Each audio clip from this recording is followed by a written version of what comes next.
চলতি মাসেই ভারত সফরে যাচ্ছে ইংল্যান্ড, কিন্তু তার আগে ভিসা জটিলতায় পড়েছে ইংলিশ ক্রিকেটার সাকিব মাহমুদ। মূলত পাকিস্তানের সঙ্গে সম্পর্ক থাকা এই পেসারের ভিসা বাকি ক্রিকেটারদের সঙ্গে মেলেনি, যার কারণে দলের আবুধাবি ক্যাম্পেও যোগ দেওয়া হচ্ছে না সাকিবের। পাকিস্তানি বংশোদ্ভূত বলে সাকিবকে ভারতের এমন ভিসা না দেওয়ার ঘটনা এই প্রথম নয়। গত বছর ইংল্যান্ডের হয়ে সিরিজের প্রথম টেস্ট ভিসা জটিলতায় খেলতেই পারেননি স্পিনার শোয়েব বাসির।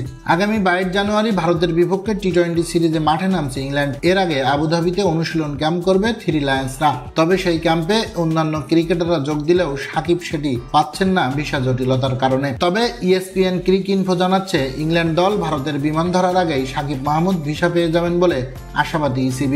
তবে সাকিব ভিসা না পেলেও ইংল্যান্ড দলের পাকিস্তানি বংশোদ্ভূত দুই স্পিনার আদিল রশিদ ও রেহান আহমেদ ভারতের ভিসা পেয়েছেন।